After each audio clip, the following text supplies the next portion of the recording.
Welcome to our channel Mahalakshmi ఛానల్కి స్వాగతం.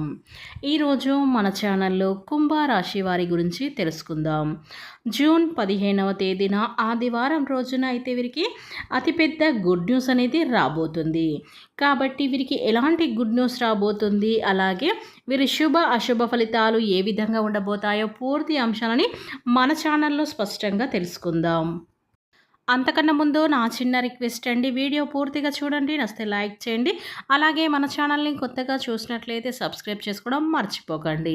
కుంభరాశి అనేది రాశి చక్రంలో 11వ రాశి. ధనిష్ట 1, 2, 3, 4 పాదాలు, శతభిషం 1, 2, 3, 4 పాదాలు, పూర్వభద్ర 2, 3, 4 పాదాలలో జన్మించినటువంటి వ్యక్తులని కుంభరాశి వారిగా పరిగణిస్తూ ఉంటారు. ఈ రాశి అధిపతి వచ్చేసి శనేశ్వరుడు. ఇక ఈ కుంభరాశి వారికి అయితే స్థిరాస్తులు తల్లిదండ్రుల నుండి తాతలు సంపాదించిన ఆస్తులు కూడా వీరికి మొదటి నుంచి చాలా ఎక్కువగానే ఉంటాయి. అంటే అందరికీ ఉంటాయని చెప్పి ఇక్కడ నేను చెప్పాను, కానీ 100లో 70%, 60% అయితే ఈ కుంభరాశి వ్యక్తులకైతే చాలా అదృష్టవంతులైతే పరిగణించబడతారు. ఇక మిగతా వాళ్ళు అదృష్టవంతులు కాదా అని లేని వాళ్ళు డబ్బే నిలవదు అంటే అలా అని అస్సలు కాదు. లేని వాళ్ళు కూడా వీరి యొక్క వ్యక్తిత్వం ఏ విధంగా ఉంటుందంటే, ఒకరి మీద మేము ఆధారపడకూడదు, ఒకరి కింద చేయి చాపకూడదు, ఏదైనా కానీ పని చెయ్యాలి, ఏదైనా చేస్తే మా కాళ్ళ మీద మేము నిలబడాలి, మా కాళ్ళ మీద మేము నిలబడి సంపాదించుకోవాలి, మేము ఎప్పుడు కూడా ఒక అడుగు ముందులోనే ఉండాలి, ఒక అడుగు వెనుక మాత్రం ఉండకూడదు అని ఈ రకంగా ఆలోచించి టైమ్ ఆఫ్ ఫ్యూచర్ అనేది ఈ కుంభరాశి వారి వ్యక్తిగతంగా చాలా ఎక్కువగా ఉంటుంది. అలాగే బ్రతుకుతారు కూడా, ఎప్పుడు కూడా ఎవరికి కూడా చేయి చాపరు, ఎవరిని ఒక మాట కూడా అనరు. కాబట్టి ఈ కుంభరాశి వారికి కొంచెం కోపం కానీ, కొంచెం ఆవేశం కానీ చాలా ఎక్కువగా ఉంటుంది.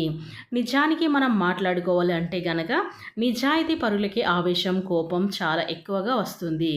కనుక ఈ కుంభరాశి వారు చాలా నిజాయితీగా ఉంటారు. కనుక చిన్న మాట అన్నా కానీ ఆ మాటను తీసుకోలేరు. మళ్ళీ వాళ్ళ మీద తప్పు ఉంటే గనక తప్పుని చక్కగా పక్షపాతం లేకుండా అంగీకరిస్తారు. నేనేం చేశాను ఆ సమయంలో అలా చేయకుండా ఉంటే బాగుండేది, కానీ ఏదో అలా చేశాను, నన్ను క్షమించండి అని చెప్పి నిజాయితీగా ఒప్పుకుంటారన్నమాట ఈ కుంభరాశి వారు. ఇక ఈ కుంభరాశి వారు అందంగా ఉంటారండి. మగవాళ్ళైనా కానీ ఆడవాళ్ళైనా కానీ చక్కటి రూపాన్ని కలిగి ఉంటారు, చక్కటి రంగుని కలిగి ఉంటారు, మంచి శిరోజాలను కలిగి ఉంటారు, మంచి అందం పైన ఆకర్షణీయ నేత్రాలు, విశాలమైన నుదురు, చక్కటి హైట్ అయితే తగ్గట్లయితే వీరు ఉంటారని చెప్పుకోవచ్చు. ఇక ఈ కుంభరాశి వారికి నరదృష్టి అనేది చాలా ఎక్కువగా ఉంటుందని మనం చెప్పున్నట్లుగా నరఘోష, నరుల దృష్టికి నల్లరాయి సైతం పగిలిపోతుందని చెప్పి మనం అనుకుంటాం కదా. వీరి కుటుంబ సభ్యులే ముఖ్యంగా అబ్బో బాగుపడిపోతున్నారు, అబ్బో తెగ సంపాదిస్తున్నారు, బల్ల మీద తిరుగుతున్నారు అని వీడి భోగం కాదమ్మా అని చెప్పి అనుకుంటూ ఉంటారు. చూడు ఏ విధంగా పగిలిపోతామో వీరికి కూడా కొంచెం నరఘోష అనేది తాకడం వల్ల వీరు చిన్న చిన్న హెల్త్ ప్రాబ్లమ్స్ ఎప్పుడూ వీరికైతే ఉంటాయని చెప్పుకోవచ్చు. కనుక ఈ కుంభరాశి వారికి కొంచెం నరదృష్టి, నరఘోష అనేవి కొద్దిగా ఉంది. కాబట్టి వీరికి నరదృష్టి వల్ల కొంచెం సమస్యలు కూడా ఎక్కువగా ఉంటాయని చెప్పుకోవచ్చు. ఇక ఈ కుంభరాశి వారి ఇంటిపైన అంటే గుమ్మం పైన కలబంద మొక్కని పెట్టండి. అంటే ఆదివారం రోజు అయినా లేదా అమావాస్య రోజు అయినా ఇలా కలబంద మొక్కని మీరు వేలాడదీయండి చాలు. మీ యొక్క నరదృష్టి, నరఘోష కూడా తొలగిపోతుంది. కాబట్టి ఈ యొక్క పరిహారం చేయండి. ఈ కుంభరాశి వారి వ్యక్తులు మీకు ఎలాంటి నరదృష్టి తగిలినా కూడా అది వెంటనే తొలగిపోయే అవకాశాలు ఈ కలబంద మొక్కలో ఉంటుంది. కాబట్టి ఈ యొక్క పరిహారం చేయండి చాలు. ఇక ఈ రాశి వారికి అన్ని విధాలుగా కూడా అనుకూలంగా ఉందని చెప్పుకోవచ్చు. కెరియర్కి సంబంధించిన అవకాశాలను కూడా వీరైతే అందుకుంటారు. అలాగే కష్టపడి నిలబడుగా చదువుతూ మీ సామర్థ్యాలపైన విశ్వాసం కలిగి ఉంటే మంచి విజయాలను అయితే సాధిస్తారు.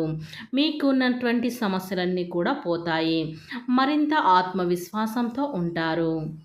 ఇక ఈ రాశిలో పుట్టిన వారైతే జూన్ 15వ తేదీన ఆదివారం రోజున అయితే వీరు ఒక గుడ్ న్యూస్ అనేది వినబోతున్నారు. మీకు కెరియర్‌కి సంబంధించినటువంటి వృత్తి జీవితానికి సంబంధించిన ఆదాయ మార్గానికి సంబంధించి ఈ విధంగా మీ యొక్క జీవితంలో ఎటువంటి ఆదాయ మార్గం ద్వారా అయితే డబ్బు సంపాదించాలని చాలా కాలంగా ప్రయత్నాలు చేస్తున్నారో దానికి సంబంధించినటువంటి ఒక గుడ్ న్యూస్ అయితే మీరు ఈ రోజున అయితే వింటారు. ఇక అద్భుతమైన అవకాశాన్ని అయితే మీరు అందిపుచ్చుకుంటారు. కనుక ఈరోజు ఆర్థిక పరిస్థితులను చూస్తే కనుక ప్రారంభంలో మీకు మధ్యస్థమైన ఫలితాలు అయితే ఉంటాయి. ఇక రియల్ ఎస్టేట్ సంబంధించి ప్రయత్నాలు కూడా అవకాశాలు అయితే కనిపిస్తున్నాయి. ఇక మీరు గవర్నమెంట్ కానీ లేదా ఎడ్యుకేషన్లో స్టాక్స్లో పెట్టుబడులు పెడితే కనుక ఈ సమయంలో మీకు బలమైన రాబడిని పొందుకునే అవకాశాలు కూడా ఉన్నాయి ఈ రాశి వారికి. అలాగే మీరు కళ్ళకి సంబంధించిన కానీ లేదా బీపీకి సంబంధించిన సమస్యలు కలిగి ఉంటే అవకాశాలు ఉన్నాయంటే ఆరోగ్యంపై ప్రత్యేక శ్రద్ధ పెట్టడం చాలా అవసరం. ఇక ఎవరైనా డబ్బు సమస్యలు ఉన్నట్లయితే కనుక డబ్బు కోసం ప్రయత్నాలు చేస్తున్నవారు ఇదివరకు ఎప్పుడు కూడా మీకు అంతగా మీరు వ్యాపారంలో మొదలైతే పెట్టలేరు. మీకు వ్యాపారం మొదలు పెట్టాలి అనే కలగాలనే మిగిలిపోయింది. ఇటువంటి వారి యొక్క జీవితంలో చక్కటి అవకాశం వచ్చే సూచన కూడా ఈ రోజున ఉంది. ఇక ఈ కుంభరాశి వారు ఎవరైతే చాలా రోజులుగా అనారోగ్య సమస్యలతో అలాగే ఈ కుంభరాశి వారి వ్యక్తులు ఎవరైతే ఉన్నారో వ్యాపారంలో కొన్ని కీలకమైన మార్పులు చేర్పులు చేసుకునే అవకాశాలు కూడా ఉన్నాయి. అలాగే ఈ రాశి వారికి కొన్ని కీలకమైన మార్పులు చేర్పులు చేసుకోవడం ద్వారా మీ యొక్క వ్యాపారం రోజు అభివృద్ధి అయితే చెందుతుంది. కాబట్టి మీరు ఈరోజు తీసుకునే కొన్ని నిర్ణయాలు మీ యొక్క భవిష్యత్తును బంగారమయంగా చేస్తాయి. అయితే అతిశక్తి లేదు ఈ రాశి వారికి చెందిన వ్యక్తులకు ఎవరైతే చాలా రోజులుగా కుటుంబ సభ్యులతో కానీ ఇతర వ్యక్తులతో కానీ బంధువులతో కానీ మిత్రులతో కానీ దూరంగా ఉంటే మీ మధ్య ఉన్నటువంటి విభేదాల సైతం అన్ని పరిష్కరించుకుంటారు. ఇక మీకు మంచి అవకాశాలు కూడా వస్తాయి. ఇక ఈ రాశి వారు ఎవరైతే నూతనంగా ఉద్యోగంలో జాయిన్ అయిన వ్యక్తులు ఉన్నారో మీకు పై అధికారుల నుండి ప్రశంస అయితే పొందుకోగలుగుతున్నారు. ఇక ఇది వరకు మీ యొక్క శ్రమను ఎవరు గుర్తించడం లేదని మీరు నిరాశలో ఉంటే కనుక మీ శ్రమను తగిన ఫలితాన్ని ఖచ్చితంగా పొందుతారు. ఇక ప్రమోషన్ పొందుతారు. అర్హత ఉండి కూడా మీరు పొందలేకపోతుంటే ఉద్యోగస్తులు కూడా ఈ రోజుకు దానికి సంబంధించినటువంటి ఒక గుడ్ న్యూస్ అయితే వింటారు. వ్యాపారంలో అభివృద్ధికి చెందిన కొన్ని ముఖ్యమైన నిర్ణయాలు తీసుకురాబోతున్నాయి. ఇది వరకు కుటుంబ సభ్యులు మద్దతు లేదని మీరు నిరాశలో ఉంటే కనుక ఈ సమయంలో మీ కుటుంబ సభ్యుల నుండి సంపూర్ణ మద్దతు అయితే లభించబోతుంది. ఇక ఈ కుంభరాశిలో జన్మించినటువంటి వ్యక్తులకి జూన్ 15వ తేదీన ఆదివారం రోజున అయితే చక్కటి గుడ్ న్యూస్ అనేది మీరు రిసీవ్ చేసుకోబోతున్నారు. కాబట్టి మీరు నమ్మినా నమ్మకపోయినా ఈ కుంభరాశి వారి వ్యక్తులకైతే ఈ రోజున అయితే ఇలా ఉండబోతుందని మనం అయితే స్పష్టంగా చెప్పుకోవచ్చు. కనుక ఈ రాశి వారు భూమండలంలో ఎక్కడున్నా సరే వెంటనే ఈ వీడియో చూడండి. మీ యొక్క గుడ్ న్యూస్ ఏంటో తెలుసుకోవాలంటే ఖచ్చితంగా ఈ వీడియో చూడండి. వీడియో నచ్చితే కనుక లైక్ చేయడం మాత్రం అస్సలు మర్చిపోకండి.